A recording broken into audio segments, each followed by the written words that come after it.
आपका सारथी।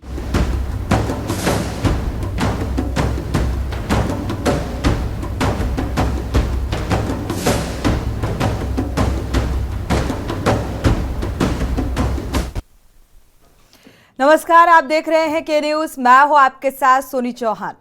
सत्ता की चाबी राम। जब प्रधानमंत्री नेहरू के बार बार कहने के बाद भी बाबरी मस्जिद में रखी मूर्तियां नहीं हटाई गईं और अयोध्या स्थित बाबरी मस्जिद में वर्ष 1949 में मूर्ति रखने के बाद की घटनाएं ये प्रमाणित करती हैं कि कम से कम फैजाबाद के तत्कालीन जिलाधीश के नायर तथा और उत्तर प्रदेश के मुख्यमंत्री गोविंद बल्लभ पंत यदि मूर्ति स्थापित करने के षड्यंत्र में शामिल ना भी रहे हो, तब भी मूर्ति को हटाने में उनकी दिलचस्पी नहीं थी। नेहरू ने उत्तर प्रदेश के मुख्यमंत्री गोविंद बल्लभ पंत और राज्य के गृह मंत्री लाल बहादुर शास्त्री को तत्काल मस्जिद से मूर्तियों को हटाने के निर्देश दिए और लगातार केंद्र से संदेश लखनऊ आते और वैसे ही तार लखनऊ से फैजाबाद भेजे जाते कि मूर्तियां तुरंत हटाई जाए, क्योंकि यह सिलसिला लंबा चला। 24 और 25 दिसंबर का अगर जिक्र करें तो 1949 को लखनऊ में इस मुद्दे पर दिन भर उच्च स्तरीय बैठक होती रही। तय किया गया कि मूर्तियों को गर्भगृह से बाहर लेकर जाकर राम चबूतरे पर रखा जाएगा, पर फैजाबाद के सिटी मजिस्ट्रेट के नायर और इस बात पर अड़े रहे कि मूर्ति हटाने की घोषणा से मात्र इस घोषणा से ही खून खराबा होगा। और उत्तर प्रदेश के तत्कालीन मुख्य सचिव भगवान सहाय ने इस संबंध में फैजाबाद के तत्कालीन जिलाधिकारी के नायर को 23 दिसंबर को निर्देश दिए। जवाब में 26 दिसंबर को नायर ने लिखा कि मैं आज भी इसकी कल्पना नहीं कर पा रहा हूं कि मूर्ति को वहां से कैसे हटाया जाए। यदि इस कार्य को धार्मिक रीति के अनुसार किया जाना है तो मुझे कोई ऐसा योग्य हिंदू पुजारी नहीं मिलेगा जो इस काम के लिए अपने जीवन और मोक्ष को दांव पर लगाने का इच्छुक हो। यदि ऐसा किसी भी तरह या किसी के द्वारा भी किया जाना है तो इसके परिणाम स्वरूप हिंदुओं के सभी वर्गों के विरोध का सामना सरकार को करना पड़ सकता है। मुझे स्पष्ट रूप से बताया जाना चाहिए कि क्या सरकार उस स्थिति का सामना करने के लिए तैयार है। इससे पहले कि इस पर सरकार कोई प्रतिक्रिया देती, अगले ही दिन नायर ने मुख्य सचिव को फिर एक चिट्ठी दाग दी और इस बार उन्होंने लिखा कि यदि सरकार किसी भी कीमत पर मूर्ति हटाने का फैसला लेती है तो मैं अनुरोध करूंगा कि मुझे कार्य मुक्त किया जाए और मेरा कार्यभार किसी ऐसे अधिकारी को दिया जाए जिसे इस समाधान में वो अच्छाई दिखती हो जो मुझे दिखाई नहीं देती। जहां तक मेरा सवाल है कि मेरा विवेक मुझे ऐसा करने की इजाजत नहीं देता। और राजीव का राम मंदिर पर जो फैसला निकलकर सामने आया, यानी कि 1985 का जिक्र और राजीव गांधी के कहने पर दूरदर्शन पर रामानंद सागर के रामायण का प्रसारण शुरू हुआ था, यानी कि शुरुआत राजीव गांधी ने कर दी। और इसके बाद शाहबानो के प्रकरण के बाद राजीव ने हिंदुओं को भी कुछ देने की मंशा से ही सही कुछ महीने के बाद ही राजीव ने राम मंदिर का ताला खुलवा दिया था। और शाहबानो प्रकरण से विपक्षियों के निशाने पर आए राजीव ने इसके अगले ही साल हिंदुओं को लुभाने का दांव चला। 1985 में ही राजीव गांधी के कहने पर दूरदर्शन पर रामानंद सागर के रामायण का प्रसारण शुरू कर दिया गया और इसके बाद शाहबानो प्रकरण के बाद राजीव ने हिंदुओं को भी कुछ देने की मंशा से कुछ महीने बाद ही राजीव राम मंदिर का ताला खुलवा दिया गया इनके द्वारा। और राजीव ने इसके लिए उस समय के यूपी के सीएम वीर बहादुर सिंह को मनाया और राम जन्मभूमि के ताले खुलवाए। राजीव के फैसले से पहले राम मंदिर में पुजारी को साल में केवल एक बार पूजा करने का अधिकार था। 1949 में यहां भगवान राम की मूर्ति स्थापित की गई थी। प्रभु राम जब बुलाएंगे तो भाजपा भी नहीं रोक पाएगी। बिना निमंत्रण अयोध्या जाने के सवाल पर अखिलेश यादव का ये जवाब निकलकर सामने आया और कहा कि हमारा मन दर्शन करने को तो क्या हमें कोई रोक नहीं पाएगा। कुल मिलाकर अगर ये कहा जाए, लगातार भारतीय जनता पार्टी को लेकर अखिलेश यादव ने कहा कि किसको बुलाना है और किसको नहीं बुलाना है, इसका मतलब भगवान श्री राम की तरफ से नहीं बुलावा है और ये भाजपा की तरफ से बुलावा है। प्रधानमंत्री पद के दावेदार के सवाल के जवाब में यादव ने कहा कि कभी कभी कम सीटों वालों में भी प्रधानमंत्री जो है कम सीटों वाले भी बन जाते हैं और हमारे लिए मुख्य ये है कि भाजपा हारे, उद्देश्य यही है। डिप्टी सीएम शिव कुमार बोले कि आखिर हम भी हिंदू हैं, रोज पूजा पाठ करते हैं। भगवान राम की पूजा 22 जनवरी को कर्नाटक के सभी मंदिरों में पूजा का आदेश जारी किया गया है। कर्नाटक के डिप्टी सीएम डीके शिव कुमार ने राम मंदिर को लेकर हो रही राजनीति पर यह कहा कि भगवान राम किसी एक के नहीं है, आखिर हम सब हिंदू हैं। शिव कुमार ने यह भी कहा कि अपनी सरकार के उस फैसले का बचाव करते हैं जिसमें राज्य सरकार ने 22 जनवरी को कर्नाटक के सभी मंदिरों में विशेष पूजा करवाने का आदेश दिया है और ये पूजा ठीक उसी वक्त होगी जब अयोध्या में रामलला की प्राण प्रतिष्ठा की जाएगी। यानी कि कुल मिलाकर अगर बात की जाए तो इस वक्त जो है राममय माहौल पूरी तरीके से बन चुका है और ये कहा जाए कि राजनीतिक जो नैया है वो पार राम के सहारे ही होती नजर आ रही है। सभी राजनीतिक दल इस वक्त राम नाम में डूबे हुए नजर आ रहे हैं।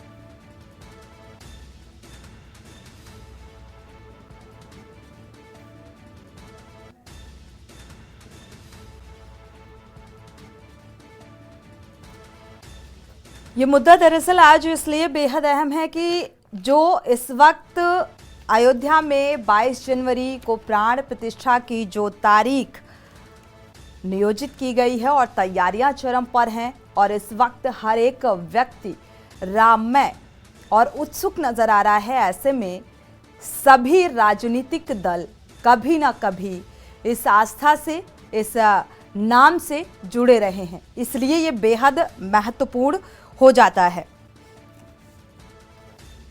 हमारे साथ खास मेहमान जुड़े हुए हैं, आपका परिचय करा देते हैं। मानस किंकर महाराज जी हैं विश्व हिंदू परिषद से, आपका स्वागत है इस चर्चा में शामिल होने के लिए। साथ ही हमारे साथ शुभम गिरी जी महाराज हैं, धर्माचार्य हैं हरिद्वार से, आपका भी बहुत बहुत स्वागत है इस चर्चा में शामिल होने के लिए। महामंडलेश्वर हैं महंत कामता शरण जी महाराज, आपका भी बहुत बहुत स्वागत इस चर्चा में शामिल होने के लिए। साथ ही जानकी अयोध्या घाट से गगनदेव धर्माचार्य जी हैं, जुड़ चुके हैं, आपका भी बहुत बहुत स्वागत इस चर्चा में शामिल होने के लिए। शुरुआत आपसे कर लेते हैं गगनदेव जी से। गगनदेव जी, अगर सत्ता की चाबी का जिक्र करें, जो आज हमारा खास प्रोग्राम है, अभी अयोध्या नगरी दुल्हन की तरह सजी है, पूरा राममय माहौल नजर आ रहा है और ये कहा जा रहा है कि बीजेपी सत्ता भुनाने की कोशिश कर रही है धर्म और आस्था की आड़ में। आवाज गगनदेव जी, क्या आप सुन पा रहे हैं?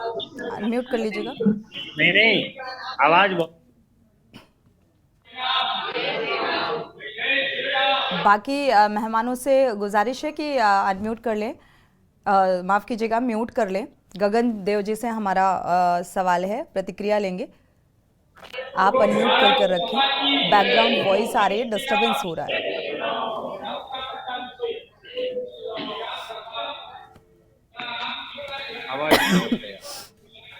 माफ कीजिएगा। चलिए गगन जी, आपका रुख करेंगे क्योंकि बहुत ज्यादा आवाजें आ रही हैं। हमारे साथ महामंडलेश्वर भी जुड़े हुए हैं, महंत कामता शरण जी महाराज जी। महामंडलेश्वर जी, सत्ता की चाबी राम, क्या ये सभी राजनीतिक दलों के लिए अहम रहा है?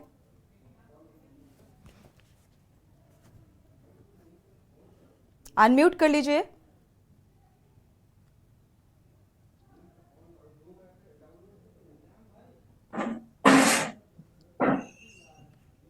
महंत कामता शरण जी,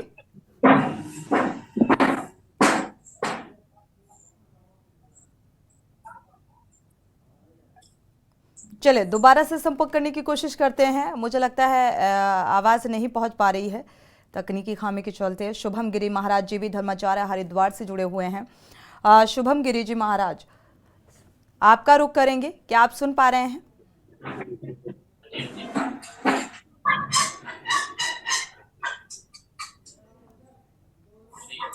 शुभम गिरी जी महाराज, क्या आप सुन पा रहे हैं?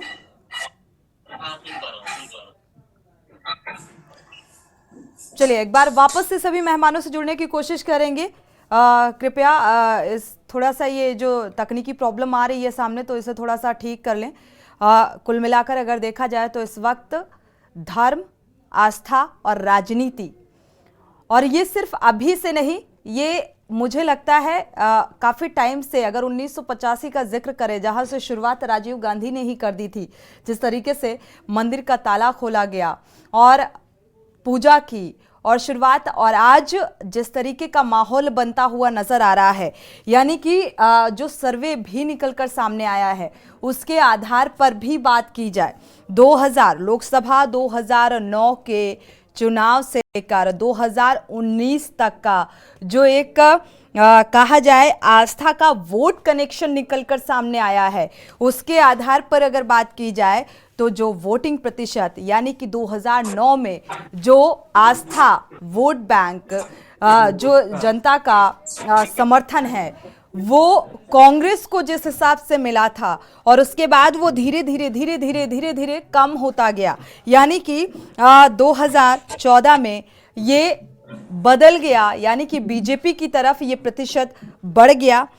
देखा जाए 51% जो वोट बैंक है वो 2019 लोकसभा चुनाव तक बीजेपी के समर्थन में पहुंचा, और ये कहा जाता है कि जो जितनी ज्यादा पूजा करता है, आस्था को मानता है, धर्म से जुड़ता है, मंदिर जाता है, पूजा पाठ करता है, वो अपने आप सनातन से जुड़ जाता है और वो वोट बैंक जो है बीजेपी का हो जाता है। इस तरीके के कुछ आंकड़े भी निकलकर सामने आ रहे हैं या ऐसी चर्चाएं भी होती हुई नजर आ रही हैं, जिसको लेकर हम चर्चा करेंगे। एक बार फिर से रुख कर लेते हैं, हमारे धर्माचार्य जी जुड़े हुए हैं, मानस किंकर जी महाराज का रुख कर लेते हैं। क्या आप सुन पा रहे हैं मानस जी? जी आवाज आ रही जी। मानस किंकर महाराज जी, सत्ता की चाबी क्या वाकई राम के पास है? जिस तरीके से सारे राजनीतिक दलों ने इसे भुनाने की कोशिश की है। सभी मित्रों को जय जय सिया राम। धर्मो रक्षति रक्षिता, जो धर्म की रक्षा करता है धर्म उसकी भी रक्षा करता है, और धर्म की रक्षा करना ही हम सब प्रत्येक व्यक्ति का कर्तव्य है। सत्ता की चाबी, अभी आपने जो प्रश्न किया, एक समय था कि होनहार प्रधानमंत्री के रूप में आदरणीय राजीव गांधी जी आए और जिस तरह ताला खुला, तो मैं तो उस समय भी गया था, जब ताला खुला तब भी मैंने देखा, बिल्कुल, और ताला बंद था तब भी मैंने देखा, जब बावरी ढाई गई तब भी मैंने देखा, और आज जब प्राण प्रतिष्ठा की तिथि 22 जनवरी हो रही है, तो यदि प्रभु ने जीवित रखा तो उसको भी देखेंगे।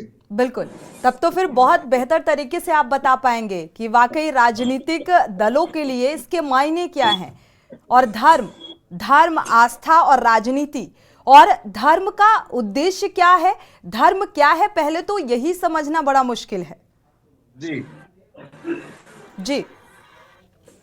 धर्म देखिए धारण करने के विषय है, और हुआ ये कि धर्म को लोगों ने पूजा पद्धति समझ लिया। धर्म को जब पूजा पद्धति समझ लिया जाता है तो उसमें विकृति आ जाती है। पूजा पद्धति हमारे सनातन में भी कई प्रकार की हैं, परंतु सबका जो लक्ष्य है वो धर्म पाना है। इसी प्रकार मुसलमान अगर अजान करता है तो उसको भी धर्म प्राप्त करने का मार्ग है वो मस्जिद, न कि कट्टरपंथी बन करके दूसरे पंथ को नीचा दिखाना, तलवार के दम पर परिवर्तन कराना या समाज में भय उत्पन्न करना, ये कार्य धर्म का नहीं है। और धर्म का बड़ा सरल सूत्र है, परहित सरिस धर्म नहीं भाई। जो दूसरों की चिंतन करे, समाज का चिंतन करे, प्रकृति का चिंतन करे, राष्ट्र का चिंतन करे, वही तो धर्म है। और धर्म कहता है यदि आप अपने परमात्मा की उपासना में बैठे हैं और उस समय कोई भूखा व्यक्ति, कोई पीड़ित व्यक्ति, कोई आकर के आवाज देता है, तो परमात्मा कहता है कि पहले उसको देखो, बाद मेरे पास आ जाना। अर्थात सिय राम में सब जग जानी, करहु प्रणाम जोर जुग पानी। यही सिद्धांत है धर्म का। बिल्कुल, हमारे साथ शुभम गिरी जी महाराज भी जुड़े हुए हैं, धर्माचार्य हैं, हरिद्वार से जुड़े हुए हैं। शुभम जी, आपको आवाज मिल पा रही है? शुभम जी, आपको मेरी आवाज आ रही है? जी, सुन पा रहे हैं। आपकी प्रतिक्रिया, सत्ता की चाबी राम, क्या कहेंगे? देखिए, राम मंदिर बन रहा है, पहले तो उसका स्वागत होना चाहिए। मर्यादा पुरुषोत्तम राम और सभी के राम है, विश्व के राम। इसलिए है कि भाजपा लोग भावना को समझती है, बाकी दल इस पे राजनीतिक बयानबाजी कर रहे हैं। कभी तेजस्वी यादव जी का बयान आता है, कभी किसी और का बयान आ जाता है, कभी एनसीपी के नेता का बयान आ जाता है। क्योंकि ये बहुत दुर्भाग्यपूर्ण है, ऐसे बयानबाजी नहीं करनी चाहिए। क्योंकि 500 साल जिस तरह से हमारे महापुरुषों ने इसके लिए बलिदान दिया है, और बलिदान देने के बाद भगवान मर्यादा पुरुषोत्तम राम जी के लिए उन्होंने कितने संघर्ष किए हैं। और भगवान राम सबके राम है, सब और आदर्श है। क्योंकि इसमें मर्यादा रखनी चाहिए। क्योंकि सत्ता के लिए इसलिए कि उत्तर प्रदेश में भी भाजपा की सत्ता है और केंद्र में भी भाजपा की सत्ता है, लेकिन राम मंदिर का जो फैसला है सुप्रीम कोर्ट का फैसला है। और वहां पर रामलला जी की मूर्ति आजादी के 2 साल पूर्व मिली थी, और 1 फरवरी सन 1986 में राजीव गांधी जी ने वहां के ताले खुलवाए थे। वो भी राम राज्य की कल्पना करते थे। लेकिन सन 1952 में जगत गुरु शंकराचार्य स्वामी कृपानंद सरस्वती जी महाराज जी के द्वारा सुप्रीम कोर्ट में याचिका दी गई, और साथ में पीवी नरसिम्हा राव जी के द्वारा रामालय ट्रस्ट की भी स्थापना की गई, जिसमें 5 रामानुजाचार्य, 4 शंकराचार्य, 13 अखाड़े के एक प्रतिनिधि थे। लेकिन उसके बाद अब चंपक राय जी है, और चंपक राय जी ट्रस्ट के अध्यक्ष महंत गोपाल दास जी है, जिन्होंने अपने जीवन में इसका संघर्ष किया। और धर्म सम्राट स्वामी करपात्री जी महाराज जी द्वारा जन जन का कल्याण करते हैं, और राक्षसों से नाश करने के लिए जब राक्षसों का धर्म सम्राट स्वामी करपात्री जी महाराज द्वारा अखिल भारतीय राम राज्य परिषद की स्थापना की गई। एक राजनीतिक दल था जिसमें 3 सीटें उनकी सन 1952 में आई थी, और सभी संत महापुरुषों ने वहां पर राम के नाम पर लड़ाई लड़ी है, और राम मंदिर के लिए सभी ने विजय प्राप्त की है। और सुप्रीम कोर्ट ने भी इसको माना कि वहां रामलला का प्राकट्य हुआ था। क्योंकि इसमें किसी भी राजनीतिक दलों को, कोई भी राजनीतिक दल को, किसी को भी ध्रुवीकरण नहीं करना चाहिए। राम हमारे हैं, राम विश्व के राम है। इंडोनेशिया से सब लोग नेता लोग सीख ले लीजिए कि इंडोनेशिया मुस्लिम राष्ट्र है, वहां भी रामलीला का आयोजन होता है। उन्होंने भी भगवान श्री राम को नहीं छोड़ा।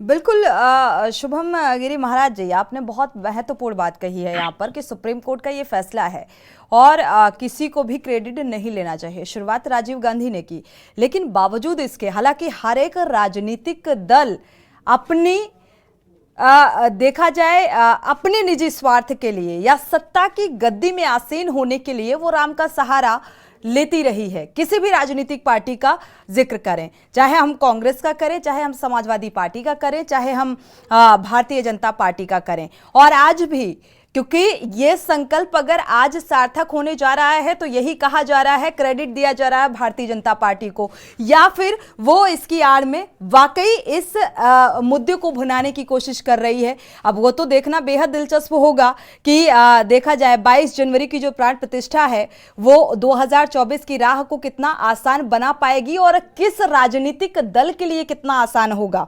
लेकिन यहाँ पर क्रेडिट लेने की होड़ सी मचती हुई नजर आ रही है, चाहे विपक्षी अलायंस का जिक्र करें, आप देख रहे हैं कि किस तरीके से अभी सपा प्रमुख अखिलेश यादव ने कहा राम बुलाएंगे तो हम आएंगे, और भारतीय जनता पार्टी के ना बुलाने से क्या होता है, राम बुलाएंगे तो हम आएंगे, इस तरीके की बयानबाजी भी शुरू हो गई है। आपने कर्नाटक के डिप्टी सीएम का भी सुना होगा, उन्होंने अब वो राम भक्त में लीन नजर आ रहे हैं। तो इस वक्त जो है हर कोई राममय हो गया है, राम राम करता हुआ नजर आ रहा है। तो इससे ये तो साफ हो गया है कि जो राजनीति की नैया है वो राम के पतवार के सहारे ही आगे जा रही है, और ये आदिकाल से चला आ रहा है। समाज सेवी भी हमारे साथ जुड़ चुके हैं। सुरेश यादव जी, स्वागत है आपका इस चर्चा में शामिल होने के लिए। हमारे साथ गगनदेव धर्माचार्य जी भी जुड़े हुए हैं। प्रतिक्रिया आपकी भी बेहद अहम होगी। गगनदेव जी, आप सुन पा रहे हैं? जी जी जी जी, सत्ता की चाबी राम, क्या कहेंगे? मर्यादा पुरुषोत्तम भगवान श्री रामचंद्र जी महाराज, जो कि मतलब रामादल में हम लोग देखें कि भगवान का नाम लिख करके उन्होंने पत्थर तैरा दिया, तो इसमें तो कोई संकोच ही नहीं है कि उनका नाम लेने वाला, चाहे वो भाव से ले चाहे कुभाव से। हमारे शास्त्रों में लिखा है, रामचरितमानस में बाबा तुलसीदास जी ने वर्णन किया है कि भाव कुभाव भलत आलसहूं और नाम जपत मंगल दिशि दसहूं। ये नाम जो है सदैव मंगलकारी है। आप विष पिएंगे, विष के अंदर मारक शक्ति है। अग्नि को छुएंगे तो अग्नि के अंदर दाहक शक्ति है, वो जला देगी आपको। उसी प्रकार भगवान का जब आप नाम लेते हैं, अमृत है हरि नाम जगत में, घोर विषय विष पीना क्या। इतना बड़ा भगवान ने अमृत हमें दे दिया। भगवान का नाम जो है वो कलियुग केवल नाम आधारा, और सुमिर सुमिर नर उतर ही पारा, सभी के लिए कल्याण की चाबी है ये मनुष्य जीवन, और उसमें भी परम कल्याणमय अयोध्या नगरी के मर्यादा पुरुषोत्तम भगवान श्री राम। व्यक्ति का जब मरणासन में पहुंच जाता है, व्यक्ति जब अपना शरीर त्याग देता है, केवल ये पंच भौतिक शरीर बचता है, प्राण चले जाते हैं, तो लोग कहते हैं राम नाम सत्य है। चाहे वो कोई भी हो, राम नाम सत्य है, किसी पार्टी किसी का भी हो, राम नाम सत्य है। तो केवल सत्य यही है, और सत्यम शिवम सुंदरम, सत्य हमेशा सुंदर होता है, शिव है, शिव स्वरूप है, कल्याणकारी है। बिल्कुल। हालांकि कई संत समाज, कई हमारे धर्माचार्य जो देखा जाए, उनका भी ये मानना है कि आज ये संकल्प जो है सार्थक होने जा रहा है, और इसमें पूरी तरीके से आशीर्वाद जो सत्ताधारी हैं उनके लिए पूर्ण आशीर्वाद दिया जा रहा है। और 2024 को लेकर भी कई तरीके के देखा जाए भविष्यवाणियां होती हुई धर्माचार्यों की तरफ से नजर आ रही हैं। ये भी अपने आप में, इसको लेकर आप क्या कहेंगे? कहते हैं कि जा पर कृपा राम की होई, ता पर कृपा करें सब कोई। मर्यादा पुरुषोत्तम भगवान श्री रामचंद्र जी महाराज का वरद हस्त रखा हुआ है, तो जनता जनार्दन सभी लोग उनके ऊपर कृपा करेंगे, क्योंकि उन्होंने धर्म के लिए, भगवान ने कहा तू मेरे लिए केवल एक पग आगे बढ़, केवल तू मेरे लिए एक पग आगे बढ़, मैं तेरे लिए हजारों कदम ना बढ़ा दूं तो कहना। वही साक्षात्कार हो रहा है। इन्होंने भगवान के लिए बस थोड़ा किया, नाम मात्र किया, भगवान ने स्वयं पूरा रास्ता खोल दिया और प्रशस्त कर दिया। और जिन लोगों ने कहा था कि राम काल्पनिक हैं, जिन्होंने 60 वकील अपने कोर्टों में खड़े कर दिए, वो लोग आज स्वयं काल्पनिक होते दिखते जा रहे हैं। और वो समय आ गया कि लोग भी केवल फोटोओं के दायरे में रह जाएंगे, अन्यथा इन्हें कोई जानने वाला देश में नहीं बचेगा। ठीक बात। गगनदेव जी, सुरेश यादव जी का रुख कर लेते हैं। समाज सेवी हैं, अयोध्या से ही जुड़े हुए हैं, राम की अवध नगरी से।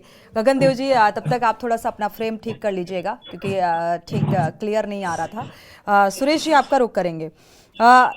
इन सारी चीज़ों को, आपने धर्माचार्यों की प्रतिक्रियाएं सुनी, इन सारी चीज़ों को आप कैसे देख रहे हैं? जी मैडम जी, मैं बताना चाहता हूं, अयोध्या नहीं पूरे विश्व में देश के प्रधानमंत्री नरेंद्र मोदी जी और उत्तर प्रदेश के मुख्यमंत्री योगी आदित्यनाथ जी के द्वारा जिस तरीके से भव्य मंदिर का निर्माण हो रहा है, और चाहे अखिलेश जी हो कह रहे हैं कि मैं दर्शन करूंगा, वो दर्शन करने लायक है भी नहीं। और पूरी जनता जानती है अयोध्या की कि किस तरीके उन्होंने, उनकी पार्टी ने जो है मंदिर बनने से रोकने का काम किया है। मैं तो भारतीय जनता पार्टी का वर्कर नहीं हूं, लेकिन अयोध्या जनपद का मैं समाज सेवी हूं। मैं देखता हूं जिस तरीके से विकास कर रहे हैं, ऐसा कोई विकास किया नहीं है। अब कांग्रेस के लोग कहते हैं, किस मुंह से कहते हैं? भाई भारतीय जनता पार्टी काम कर रही है तो उसका लाभ भारतीय जनता पार्टी को जाएगा, स्वाभाविक बात है। तो ऐसे तो कांग्रेस को भी जाना चाहिए, शुरुआत तो राजीव गांधी ने की थी। कांग्रेस ताला खुलवाने सुनो, काम तो भारतीय जनता पार्टी ने किया है, कांग्रेस कहाँ काम किया है? कांग्रेस को बनवा देना चाहिए था मंदिर, क्यों नहीं बनवाया उसने मंदिर? तो जिसके कार्यकाल में आ रहा है तो क्रेडिट उसी को देंगे आप। रही है पूरे विश्व की, भारत की जनता जान रही है जिस तरीके से काम कर रहे हैं, और स्वाभाविक रूप है राजनीतिक लाभ भी भारतीय जनता पार्टी को जाएगा। देखिएगा मैडम 24 में फिर मोदी जी देश के प्रधानमंत्री बनेंगे। मैं अयोध्या का रहने वाला हूं, मैं सारी बात को जानता हूं, पूरे देश में मैं घूमता हूं। समाज सेवी हैं आप सुरेश जी, इस बात को प्राथमिकता दीजिएगा। आप किसी भी राजनीतिक दल से नहीं है सुरेश जी, पहली बात, और मुझे लगता है निष्पक्षता के साथ आप अपनी बात को रख सकते हैं, ये आपका व्यक्तिगत अधिकार है, ठीक है। 2024 और 2024 की राह आसान बनाना, एक तरफ सत्ता की चाबी का हम जिक्र कर रहे हैं, दूसरी तरफ आज डीके शिव कुमार जिस तरीके से कह रहे हैं हम भी हिंदू हैं, हम भी राम भक्त हैं और हम भी राम की पूजा करते हैं। इसी के साथ वापसी करेंगे, वक्त एक छोटे से ब्रेक का हो रहा है, लौटेंगे जल्द।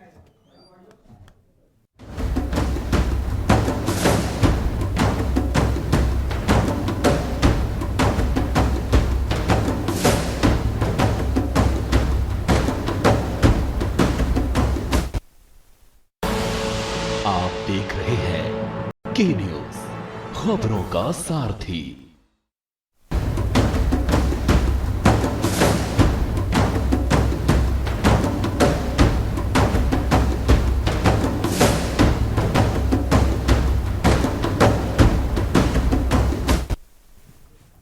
ब्रेक से वापस आ रहे हैं, सत्ता की चाबी राम, इसी पर हम चर्चा कर रहे हैं। खास मेहमान हमारे साथ लगातार जुड़े हुए हैं, समाज सेवी भी जुड़े हुए हैं, सुरेश यादव जी, धर्माचार्य भी जुड़े हुए हैं, और लगातार चर्चा इस बात को लेकर, क्योंकि ये कहा जा रहा है कि अयोध्या में राम की प्राण प्रतिष्ठा को लेकर जितना भव्य और दिव्य तरीके से तैयारियां चल रही हैं, और उससे भी ज्यादा भव्य तरीके से जो है प्रचार प्रसार किया जा रहा है, यानी कि सीधा सीधा कनेक्शन इस बात से कि 2024 की राह को आसान बनाने की एक कोशिश की जा रही है, और भारतीय जनता पार्टी इसे मुद्दे के रूप में भुनाने की कोशिश कर रही है, यानी कि बेसिक मुद्दों से भटकाने की कोशिश कर रही है। लगातार ये बातें निकल कर सामने आ रही हैं, चर्चा यही, लेकिन राम का सहारा हर राजनीतिक पार्टी ने अपने हिसाब से लिया है, और अब एक जरिया बन गया है ये कि इसका फायदा किस तरीके से लिया जाए। और इसीलिए आज डीके शिव कुमार को भी ये कहना पड़ रहा है कि हम हिंदू हैं, हम राम भक्त हैं, हम राम की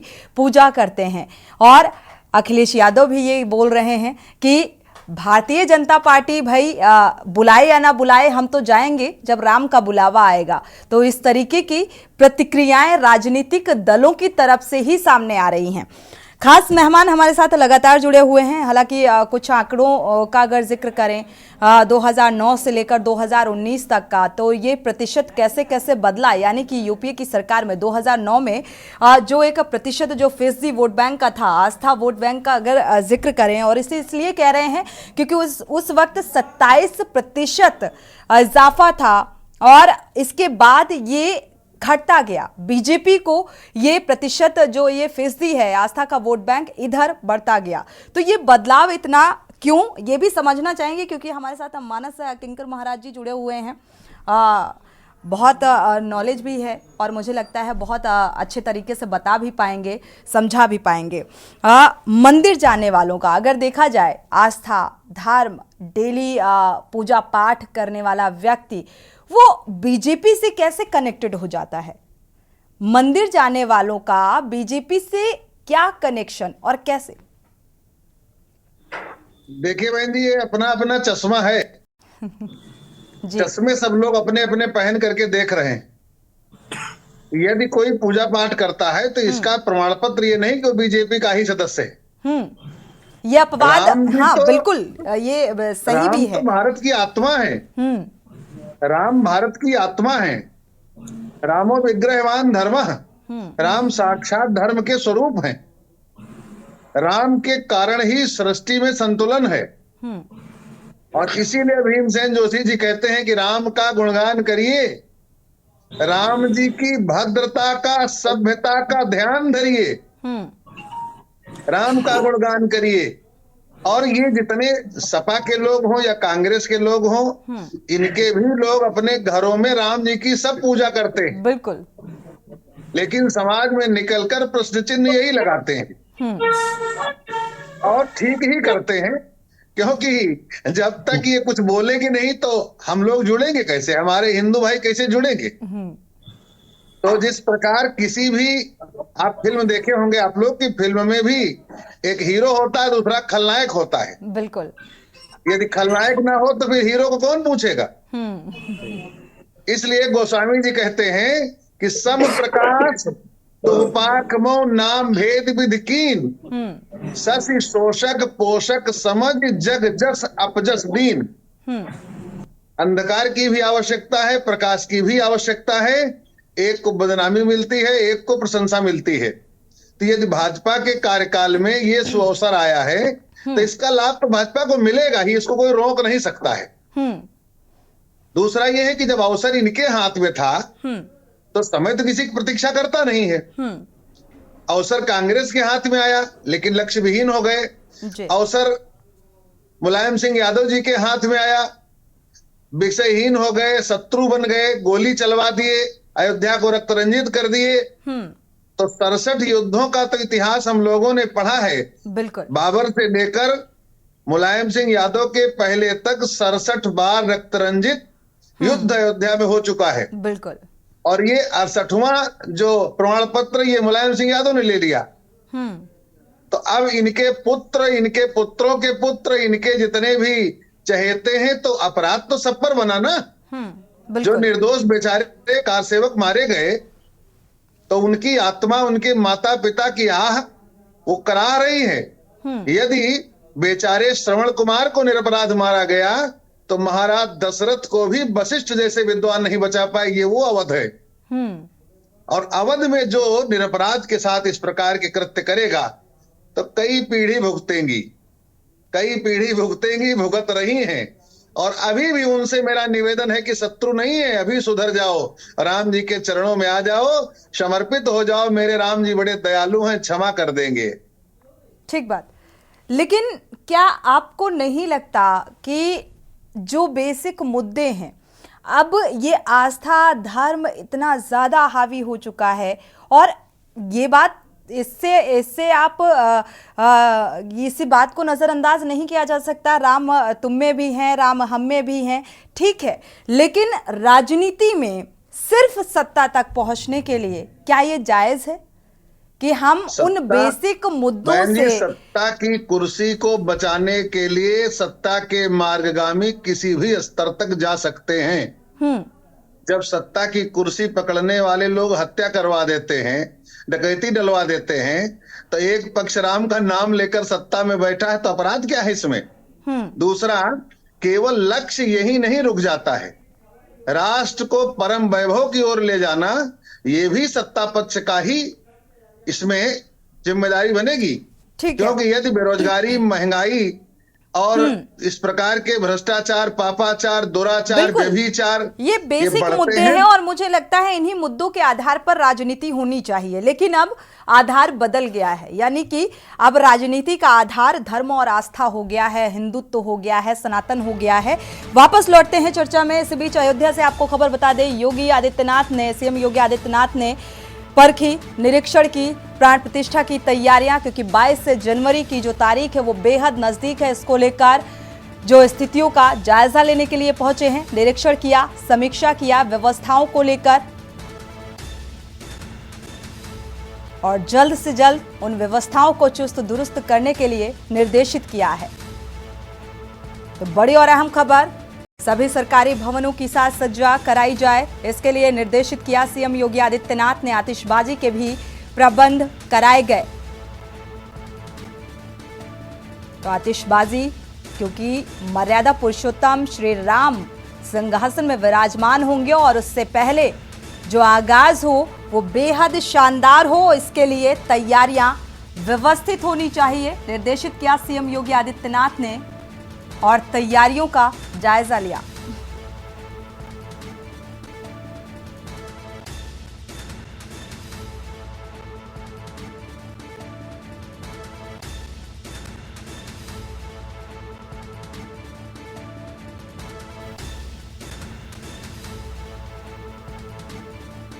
तो सभी सरकारी भवनों की साज सज्जा कराई जाए, बेहतर तरीके से उन्हें सजाया जाए।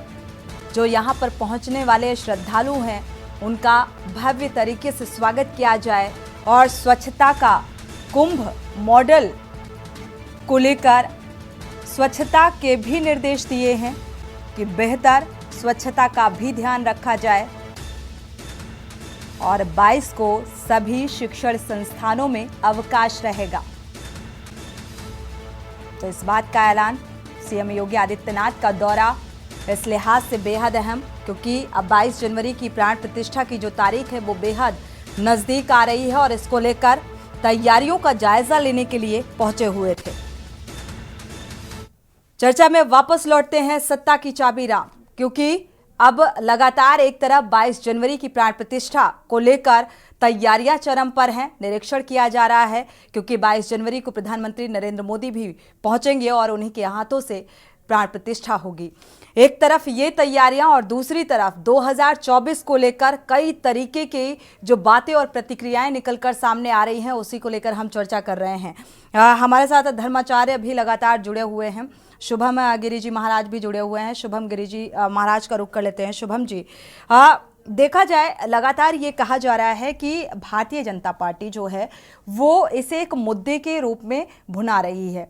प्राण प्रतिष्ठा होनी थी, सुप्रीम कोर्ट की का ये फैसला रहा, लेकिन पूरा क्रेडिट, जैसा कि अभी हमारे मानस किंकर महाराज जी ने भी इस बात का जिक्र किया, क्योंकि सत्ता अगर भारतीय जनता पार्टी की है तो क्रेडिट भी उन्हीं को जाएगा।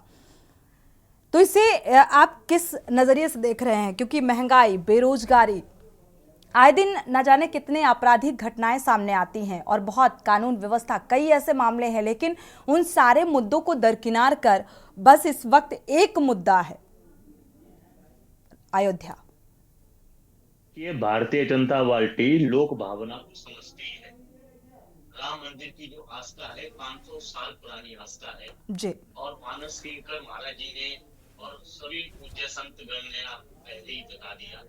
और राजनीति अब इस विषय पे ही हो रही है। राजनीति हो रही है कि मोदी को गाली देने के साथ साथ राम को भी गाली दे। अरे आप मोदी की आलोचना कीजिए, इसलिए रुका, प्रधानमंत्री की आलोचना कीजिए, आप सरकार की आलोचना कीजिए, लेकिन भारतीय जनता पार्टी में आपको याद होगा उत्तर प्रदेश में आबकारी मंत्री है, उनके पिताजी नरेश अग्रवाल जी जो हरदोई से है और पहले सपा में थे। जब उन्होंने राज्यसभा में कहा था कि रंग में राम और क्या शब्द कहे थे और बाद में उनको भारतीय जनता पार्टी में गए और उनके बेटे को भी आबकारी मंत्री बना दिया। इसकी भी आलोचना होनी चाहिए, क्योंकि अयोध्या अवधपुरी है। अयोध्या मथुरा माया काशी कांकेवंती का पुरी द्वारावती सबके मोक्षदायी का। अयोध्या प्रथम पुरी है। भगवान राम का जन्म त्रेता में हुआ और भगवान राम विश्व के राम है। उन्होंने राम राज्य की स्थापना की। भगवान राम के राज में कोई भी दुखी नहीं गया, कोई निर्धन व्यक्ति दुखी नहीं गया। उन्होंने 14 साल का वनवास भी लिया, लेकिन भगवान राम के साथ साथ कह रहे हैं कि हॉस्पिटल बनना चाहिए, मंदिर क्या जरूरी है। अरे मंदिर भी बने, हॉस्पिटल भी बने, गऊ के लिए गौशाला भी बने और साथ में किसी गरीब विद्यार्थियों के लिए शिक्षा संस्थान बने। कोई संत आता है उसके लिए धर्मशाला बने। यही तो भगवान राम का असली राम राज्य था। लेकिन देखिए, मैं हिमाचल में था, कांग्रेस शासित प्रदेश हिमाचल प्रदेश भी है। क्या वहाँ अक्षय कलश की पूजन नहीं होता है? कुल्लू में भी पूजन हो रहा है, मनाली में हो रहा है, मंडी में हो रहा है, क्योंकि 2-3 जिलों में मैं भ्रमण कर रहा था, तीनों सारे जिलों में पूजन हो रहा है। कुल्लू का जो दशहरा है वो भगवान राम जी की प्रतिमा अयोध्या से लाई गई है, उसी परंपरा से भगवान राम जी की पूजा की जाती है। और कुल्लू का दशहरा भी 2023 में भव्य दिव्य आयोजन किया गया। 2022 में प्रधानमंत्री नरेंद्र मोदी जी खुद उस दशहरे का उत्सव देखने कुल्लू आए। लेकिन आजकल क्या है, राम के नाम पर आलोचना की। लेकिन शंकराचार्य गोवर्धन पीठ के स्वामी निशिलानंद जी ने कहा कि मैं नहीं जाऊंगा। क्यों नहीं जाऊंगा? अगर मैं जाऊंगा तो मैं प्रधानमंत्री के आगे हाथ जोड़ूंगा, प्रधानमंत्री के ताली बजाऊंगा। लेकिन हमारी भी कुछ मर्यादा है, हमारी भी कोई प्रतिष्ठा है। लेकिन मैं सभी राजनीतिक दलों से कहना चाहता हूं कि आप राम मंदिर में जाइए, भले ही 22 तारीख को ना जाओ, आप 23 को चल जाइए, 24 को चल जाइए, क्योंकि राम मंदिर हमारे आस्था के प्रतीक है। भगवान राम के लिए हमने इतनी लड़ाई लड़ी, चाहे वो प्रधानमंत्री जवाहरलाल नेहरू जी हो, चाहे प्रधानमंत्री नरेंद्र मोदी जी हो। मैं किसी की आलोचना नहीं कर रहा हूं, क्योंकि इसका बीच बीच का रास्ता कई बार निकला गया। लेकिन सुप्रीम कोर्ट का जो आदेश आया उसको सभी धर्मों ने माना है। क्या अयोध्या में मस्जिद नहीं बन रही है? मस्जिद के लिए भी अलग जमीन दी गई है। जो भी विवादित बयान देता है नेता, मैडम मैं आपसे कहना चाहता हूं, जो भी विवादित बयान देता है चुनाव आयोग को उस पर प्रतिबंध लगाना चाहिए। अगर वो विवादित बयान देता है, जो भी सदस्य हो, चाहे विधान परिषद का हो, विधानसभा का हो, सांसद हो, उसको तत्काल उसके पद से बर्खास्त करना चाहिए और आजीवन चुनाव लड़ने का प्रतिबंध लगाना चाहिए। भगवान राम का नाम किसी भी भाव से ले, लेकिन राम को गाली ना दो। मोदी जी की आलोचना कीजिए। शिक्षा है, रोजगार है, इसके लिए कहिए शिक्षा होनी चाहिए, रोजगार होनी चाहिए और हमारा देश सुरक्षित रहना चाहिए। चीन और पाकिस्तान जो हमारे दुश्मन बैठे उनको भी सबक मिलना चाहिए, क्योंकि अल्लामा इकबाल ने भी राम के बारे में कहा और सभी धर्मों में राम के बारे में कहा और संतों ने भी आपको अच्छा उदाहरण दिया, क्योंकि इस उदाहरण के साथ साथ हमारे राम आदर्श है और मर्यादा पुरुषोत्तम राम। बिल्कुल, धर्माचार्यों को इस डिबेट में बिठाने का मकसद ही यही है, क्योंकि राजनीतिक दलों को बिठाने से ये पूरा जो राजनीतिक एक प्रतिक्रियाएं निकलकर सामने आती तो शायद ये तर्क निकलकर सामने नहीं आ रहे होते जो निकलकर सामने आ रहे हैं। हमारे साथ राजीव लोचन महाराज जी धर्माचार्य जुड़ चुके हैं। स्वागत है आपका इस चर्चा में शामिल होने के लिए। राजीव लोचन महाराज जी की भी प्रतिक्रिया ले लेते हैं। सत्ता की चाबी राम, जिस तरीके से अयोध्या में फोकस है और हर एक राजनीतिक दल जो है वो अब राम नाम जपता हुआ नजर आ रहा है, बता रहा है कि मैं हिंदू हूं, मैं राम का भक्त हूं। कैसे देखते हैं? बिल्कुल, और कोई भी किसी भी पद प्रतिष्ठा को पाना चाहता है या अपने जीवन की मुक्ति का मार्ग चाहता है तो उसे राम की शरण में आना ही पड़ता है। हमारे इतिहास गवाह हैं, हमारे शास्त्र गवाह हैं। जब जब हो धर्म की हानि, बाढ़े असुर अधम अभिमानी, तब तब धर्म विविध शरीरा, हरि कृपा ने सज्जन पीरा। जब जब हमारे धर्म की हानि होती, हमारे संतों के ऊपर कुठाराघात होता है, हमारे देश की मर्यादा का उल्लंघन किया जाता है, तब तक प्रभु श्री राम का अवतार होता है। अभी मैं डिबेट में बैठा हूँ, बात में हजारों वर्ष की लड़ाई लड़ने के बाद जो हमारे संतों ने हजारों वर्ष की लड़ाई लड़ने के बाद जो हमारे महापुरुषों ने बलिदान दिए हैं, उस बलिदान का अब समय पूरा हो गया है और महापुरुष मिल करके प्रभु श्री रामलला का भव्य और दिव्य जो नए मंदिर में प्रवेश होने जा रहे हैं 22 जनवरी को, उसका उत्सव मना रहे हैं। और वह उत्सव अयोध्या में इस प्रकार मनाया जा रहा है जिस प्रकार त्रेता में जब हमारे राघवेंद्र सरकार का प्राकट्य हुआ था और राघवेंद्र राम जी का प्राकट्य के समय उत्सव मनाए, श्री दशरथ जी महाराज ने उत्सव मनाया था, सभी देवी देवताओं ने उत्सव मनाया था। उसी प्रकार 22 जनवरी का उत्सव हमारे संपूर्ण अयोध्यावासी ने, अपितु पूरे देशवासी, सभी सनातन हिंदू धर्म को मानने वाले, हिंदू धर्म को स्वीकार करने वाले सभी राम भक्त उस उत्सव को भव्य और दिव्य मना रहे हैं। मैं आपके चैनल के माध्यम से सभी देश प्रदेशवासियों को रामलला जो भव्य और दिव्य नए मंदिर में प्रवेश करने जा रहे हैं उनको सबको बधाई देता हूँ। सभी लोग अयोध्या आए और आकर के प्रभु श्री रामलला का दर्शन करके अपने जीवन को धन्य बनाएं। मैं कहना चाहता हूँ कुछ राजनीतिक पार्टियां के पास अब कोई जनाधार नहीं रह गया, जनता उनको कोई पूछने वाली नहीं है। जो राम का नाम लेने में डरते थे, जब हमारे रामलला का मंदिर बन रहा था तो यही सपा सरकार ने जो पत्थर आ रहा था उत्तर प्रदेश, उसको रोक लगा दी गई थी। जिस सपा सरकार ने हमारे राम भक्तों के ऊपर गोलियां चलाई थी, अब वो कई मुंह दिखाने के लायक नहीं रह गए हैं। अब वो भी राम भक्त हो गए हैं आचार्य जी, महाराज जी, वो भी राम भक्त हो गए हैं, राम के बुलावे का इंतजार कर रहे हैं, राम भक्त होने का दिखावा कर रहे हैं क्योंकि उनको कोई पूछने वाला नहीं है। अब उन्होंने जो पाप किए हैं वो पाप का प्रायश्चित करने के लिए बुलावे का इंतजार कर रहे हैं। जो पहले राम भक्तों के ऊपर हंसी उड़ाते थे, रामलला हम आएंगे, मंदिर बनाएंगे, तारीख नहीं बताएंगे, उनके कान अब फट गए हैं तारीख सुन सुन करके। इसलिए वो अपना पश्चाताप, और डर इस बात का भी है कि कहीं इसी के सहारे ही सही, मुद्दा ही सही, जो कि विपक्षी दल बोल भी रहे हैं और उन्हें इस बात का भी डर है कि इसका पूरा फायदा भी सत्ता पक्ष को मिलने वाला है। सबसे अहम बात तो ये है। बहन जी, मैं कहना चाहता हूँ जो राम का होगा वही देश के काम का होगा। तो ये लोग कभी ना राम के बने हैं ना बन पाएंगे। अब कहीं इनका चारों तरफ सुपड़ा साफ हो गया, कहीं इनके पास जनता में कौन सा जनादेश इसलिए करके जाएं, जनता के बीच में कैसे जाएं, क्योंकि जनता के बीच में मुंह दिखाने लायक नहीं है। और अभी 2019 का तो चुनाव आपने देखा, अब 24 के चुनाव में पूरी तरह से विपक्ष की लुटिया डूब गई है। इसलिए विपक्ष के पास कोई जनाधार नहीं है। जो छोटे छोटे दल मिल करके मतलब आपने भविष्यवाणी पहले ही कर दी राजीव लोचन जी, आपने पहले ही ये भविष्यवाणी कर दी है कि 2024 में विपक्ष की लुटिया डूब गई है। बहन जी मैं बताना चाहता हूँ, आपने रावण का अध्ययन किया होगा। जब दुष्ट पापी राजाओं से धनुष नहीं टूटा था तो लिखा है भूप साहस एक ही बारा लगे उठावन टरे न टारा। तो उसी प्रकार ये जो महागठबंधन बना रहे हैं ना, ये इसलिए बना रहे हैं कि किसी से कुछ नहीं होने वाला है, लेकिन अंतिम में कहीं मुंह दिखाने के लायक नहीं रहेंगे। राम को जो मानता है, जिसने राम जी के लिए संघर्ष किया है, जिसने राम मंदिर के लिए बलिदान दिया है, उसको हमेशा विजय मिली है। और फिर 2024 में हमारी भारतीय जनता पार्टी बहुत बहुमत के साथ पूर्ण रूप में सरकार बनाएगी। चलिए, आपने भारतीय जनता पार्टी को पहले ही जिता दिया। गगन देव जी का रुख कर लेते हैं। आपने पहले ही भविष्यवाणी कर दी। राजीव लोचन जी, आपने तो पूरा अभी यहाँ पर कयास ही लगाए जा रहे हैं, आरोप और प्रत्यारोप ही लगाए जा रहे हैं। और देखा जाए तो शुरुआत कांग्रेस ने की, जब ताला खुलवाया तो जाहिर सी बात है थोड़ा तो श्रेय देना बनता है विपक्ष को भी।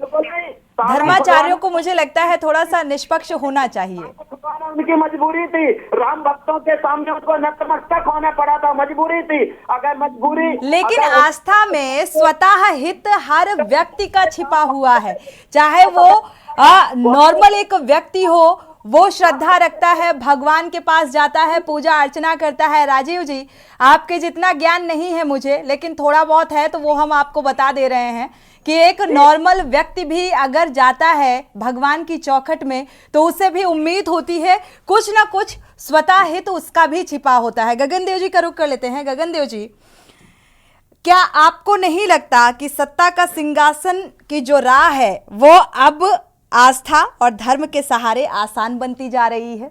क्योंकि अब ये बहुत आसान सा एक जरिया बनता जा रहा है। मैं एक पर्टिकुलर किसी एक राजनीतिक दल का जिक्र नहीं कर रही हूं। जी जी जी, देखिए ऐसा है कि सभी ने भगवान के लिए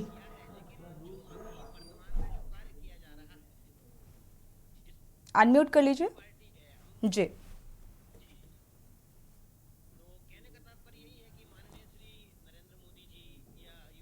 गगनदेव जी, आपकी आवाज नहीं मिल पा रही है।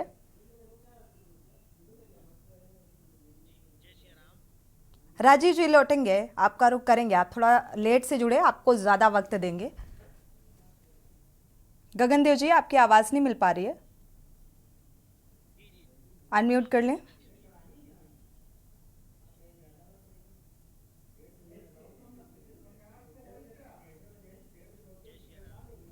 गगनदेव जी, चलिए समाज सेवी जुड़े हुए हैं, सुरेश जी का रुख कर लेते हैं क्योंकि आवाज़ नहीं मिल पा रही गगनदेव जी की। सुरेश जी, हालांकि पहले ही आपकी प्रतिक्रिया ने काफ़ी कुछ इशारा कर दिया है, लेकिन फिर भी 22 जनवरी का असर मई में क्या होने वाला है, आप भी बता दीजिए। 22 जनवरी का जो देश के प्रधानमंत्री माननीय योगी आदित्यनाथ जी, सुरेश जी, यहाँ के लोग इस कार्यक्रम में उपस्थित रहेंगे। आपकी भी आवाज़ नहीं मिल पा रही है। चलिए महामंडलेश्वर जी का रुख कर लेते हैं। महामंडलेश्वर जी हमारे साथ जुड़े हुए हैं, महंत कामता शरण जी का रुख कर लेते हैं। 22 जनवरी का असर मई में क्या होने वाला है 2024 का अगर जिक्र करें?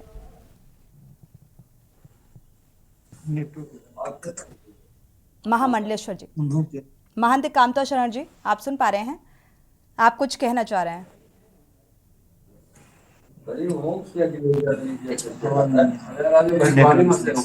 जी, आपसे ही मैंने पूछा महामंडलेश्वर जी, आपसे ही मैंने पूछा। आते हैं राजीव लोचन जी, शुभम गिरी महाराज, माफ कीजिएगा, महामंडलेश्वर जी। जी देखिए, रामलला का जो सन 1900 रामदेव जी महाराज जी ने सभी संतों को एकाग्रित किया और स्वामी वामदेव जी ने अडवाणी जी को अगर प्रेरणा मिली होती तो यात्रा अडवाणी जी की शुरू नहीं होती। मैं भाजपा से अपील करता हूँ, केंद्र में भी भाजपा की सरकार है, स्वामी वामदेव जी को भारत रत्न से सम्मानित करना चाहिए, क्योंकि किसी भी संत को आज तक भारत रत्न नहीं दिया गया, क्योंकि राम हमारे आस्था का प्रतीक है, राम हमारी भावना का प्रतीक है। ठीक बात। शास्त्रों में कहा गया है कि आपदाम भरतारम दातारम सब संपदाम लोका भी राम श्री रामो भूयो भूयो नमाम्य हम। राम भी शंकर जी के भक्त थे और रावण भी शंकर जी का भक्त था, उसमें कोई दो राय नहीं है। लेकिन राम ने जो लड़ाई लड़ी, उन्होंने एक परिभाषा सबरी के साथ, चाहे निषाद राज हो, सबको एकाग्रित करके राम ने राम राज्य की स्थापना की है। क्योंकि सरकार इसमें किसी भी राजनीतिक दल को ध्रुवीकरण नहीं करना चाहिए। ठीक है, 2024 में क्या होगा भविष्य बताएगा, लेकिन मैं कहता हूं कि आपके चैनल के माध्यम से जो भी राम को उल्ट बयानबाजी कर रहे, हाथ जोड़कर भगवान श्री राम से और माता जानकी जी से यही मेरी प्रार्थना है राम राज्य की स्थापना होनी चाहिए, उनको सद्बुद्धि प्रदान करे और शुद्ध बुद्धि प्रदान करे। राजीव लोचन जी, आप भी सद्बुद्धि की कामना करेंगे। बाकी 22 जनवरी प्राण प्रतिष्ठा का असर, मई में क्या कुछ होगा 2024 लोकसभा चुनाव को लेकर, फाइनल कमेंट आपका। राजीव जी, राजीव लोचन जी अनम्यूट कर लीजिए। मैं बताना चाहता हूँ, राम जी की कृपा हमेशा सभी अपने भक्तों का बरसती है और बरसती रही है, बरसती रहेगी। लेकिन जो राम के काम का बाधा बनता है, उनको राम जी छोड़ते भी नहीं हैं। इतना याद रखना, जिन आताताइयों ने पहले हमारे राम मंदिर का विरोध किया है, क्या उनको हम माफ कर देंगे? राम राज्य की परिकल्पना प्रारंभ हो चुकी है और राम राज्य वापस आ चुका है। माननीय हमारे प्रदेश सरकार के मुख्यमंत्री श्री योगी आदित्यनाथ जी और प्रधानमंत्री नरेंद्र मोदी अभी तक राम राज्य नहीं था, अब राम राज्य वापस आ चुका है। ये भी सवाल बेहद महत्वपूर्ण है। शुक्रिया आप सभी मेहमानों का इस चर्चा में शामिल होने के लिए, सभी धर्माचार्यों का बहुत बहुत शुक्रिया ये कीमती समय देने के लिए। एक तरफ 500 वर्षों का जो संकल्प है वो सार्थक होता हुआ नजर आ रहा है, और दूसरा सत्ता की चाबी राम तक, यानी कि ये पहुंचने का यहां तक जो रास्ता है वो बेहद आसान। हालांकि ये बात अलग है कि सभी राजनीतिक दल इस बात को कह रहे हैं कि भारतीय जनता पार्टी इसे मुद्दा भुनाने की कोशिश कर रही है, लेकिन पीछे पीछे वो भी राम नाम जपते हुए नजर आ रहे हैं। इसी के साथ इस खास पेशकश में इतना ही। आगे खबरों के लिए आप देखते रहिए के न्यूज़ इंडिया।